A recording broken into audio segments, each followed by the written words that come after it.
Everyone, welcome back to my channel. How are you? I think आप सभी बहुत अच्छे होंगे। आप सब पे काफ़ी सारे कमेंट आ रहे थे जब से मैंने वीडियो अपलोड किया है मेरी शादी का, तब से आप सबके मन में गुचड़ुक पुचड़ुक पुचड़ुक पुचड़ुक चल रहा है।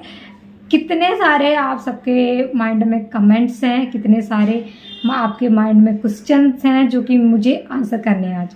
पहले मैं सोच रही थी कि इग्नोर कर देती हूँ, लेकिन एक लोग का आता, दो लोग का आता तो इग्नोर कर देती, लेकिन काफ़ी सारे लोगों का काफ़ी सारे क्वेश्चन हैं, तो मैंने सोचा आज सारे क्वेश्चन, सारे डाउट क्लियर कर ही देती हूँ। तो फाइनली मैं फ्री हो गई हूँ आप सबके माइंड को फ्री करने के लिए। काफ़ी सारे क्वेश्चन थे आप सबके जो मुझसे हमेशा पूछे जाते हैं। 3 वीडियोस मैं अपलोड कर चुकी हूँ अभी तक मेरी शादी के। हमेशा से यही क्वेश्चन आते हैं, 1-2 बार आते तो परवाह नहीं, मैं इग्नोर कर देती, लेकिन आ रहे थे बार बार वही सारे क्वेश्चन, तो मैंने सोचा आंसर कर देना चाहिए। पहले तो मैं थोड़ा स्टोरी बताती हूँ अपनी, मेरा स्टार्टिंग से लेकर एंड तक बताती हूँ। पहले तो मैंने लव स्टोरी का पूरा वीडियो डाला है मेरी शादी कैसे हुई, लेकिन आज काफ़ी सारे क्वेश्चन हैं तो उनको क्लियर करेंगे। पहला क्वेश्चन है कि हम दोनों कैसे मिले थे। फर्स्ट, हम दोनों ऑनलाइन मिले थे, हमारी लव विद अरेंज मैरिज है। सेकंड क्वेश्चन है कि आपकी शादी में कोई पंडित क्यों नहीं था। मेन पॉइंट है, बहुत सारे लोगों को ये डाउट है कि मेरी शादी में पंडित नहीं था तो कैसे शादी हो गई। बहुत कुछ मेरी शादी में डिफरेंट हुआ है नॉर्मल शादियों से। तो रियल बताऊं तो पंडित ना तो यहाँ की मेरी फैमिली इम्पोर्टेंट समझती है, ना वहाँ की फैमिली इम्पोर्टेंट समझती है, ना मैं इम्पोर्टेंट समझती हूँ, ना ही कुछ इम्पोर्टेंट समझते हैं कि शादी में पंडित का होना इम्पोर्टेंट है। निभाने वाली हो या लक में हो तो पूरी लाइफ हम साथ रहते हैं, ना हो तो कुछ ना कुछ हो ही जाता है। पंडित कुछ नहीं कर सकते। शादी जो विवाह पढ़ा जाता है, मंत्र वगैरह होते हैं, वो हमारे नाना ने पढ़े थे, उनको आता है, वही शादियां करवाते हैं। वहाँ पर काफ़ी लोगों की उन्होंने शादियां करवाई हैं, पंडित की कोई ज़रूरत नहीं थी। और रियल बताऊं तो इन सब में मैं बिलीव नहीं करती हूँ। क्यों? किसी का लव मैरिज भी होता है, किसी का कोर्ट मैरिज भी होता है, वहाँ पर पंडित जाते हैं क्या? नहीं ना।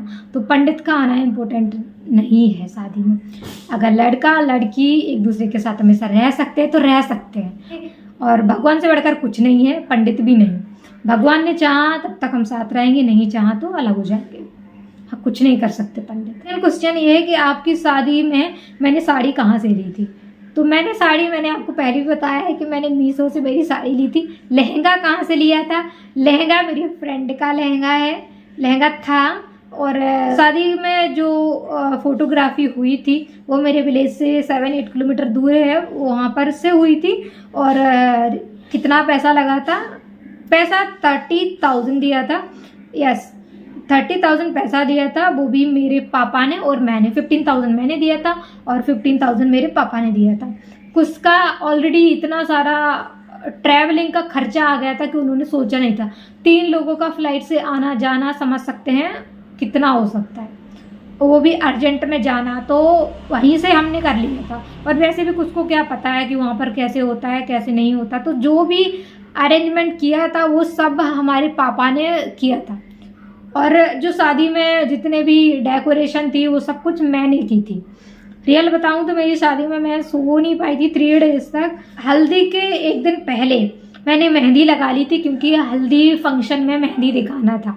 तो मैंने मेहंदी लगाई, पूरी नाइट तक जगी, पूरी नाइट जगी, बहुत लोगों को मेहंदी लगाई। बाद में सबसे लास्ट में मॉर्निंग 3 o'clock से मैंने नाइट 5:30 तक मेहंदी लगाया अपने हाथों में और पैरों में।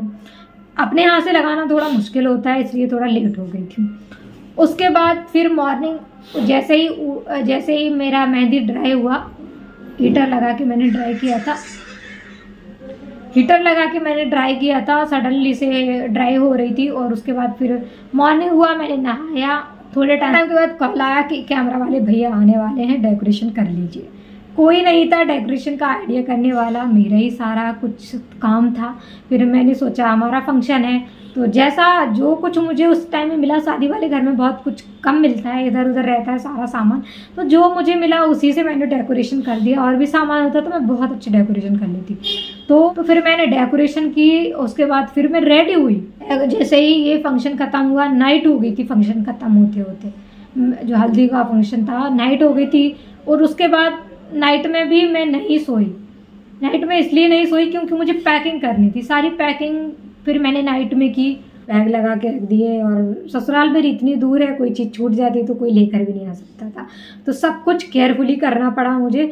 उसके बाद नाइट में फिर मेरा मेकओवर होने लगा।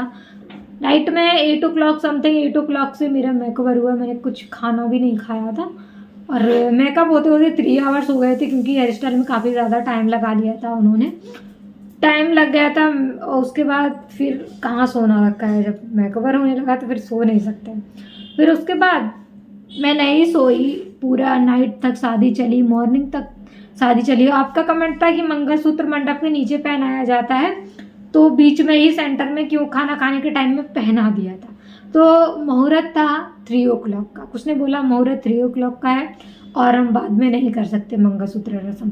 और मंडप की कोई तैयारी नहीं हुई थी, सब लोगों ने बोला कि वहाँ पर ही पहना दो, कोई इम्पोर्टेंट नहीं है।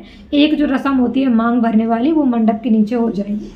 तो वो फिर जैसा बोला हम लोगों ने वैसा ही कुछ ने कर दिया, वहीं पर ही मंगलसूत्र डाल दिया था। उसके बाद तैयारी हुई मंडप की, फिर फेरे वगैरह हुए। उसके बाद फिर भी नहीं सोई। उसके बाद मॉर्निंग विदाई, फिर भी नहीं सोई। कानपुर में आ गई मॉर्निंग, फिर नाइट में कानपुर में सोई मैं अच्छे से। उसके बाद मॉर्निंग फिर बेंगलोर आ गई। और सबके कमेंट थे कि वहाँ पर लड़का के पैर क्यों छुए जाते हैं, लड़की के पैर क्यों छुए जाते हैं, इतने बड़े बड़े लोग हैं मम्मी पापा, फिर भी लड़का लड़की के पैर छुए जाते हैं। तो हमारे यहाँ पर लड़की के पापा लड़की के हस्बैंड के पैर छूते हैं, क्योंकि दामाद मानते हैं। वैसे मुझे भी ये सब पसंद नहीं है, लेकिन वहाँ पर कोई नहीं मानता। मैंने बोला कि मत पैर छुओ, किसी के पैर छूना इम्पोर्टेंट नहीं है, लेकिन वो नहीं मानते, कोई पैर छूते हैं। सबको मना किया था मैंने, वो मुझे रस्म पसंद नहीं है, लेकिन करते हैं, करवाते रहते हैं, तो उनको हैबिट है। तो वहाँ पर ये रस्म होती है, मतलब पैर छुए जाते हैं।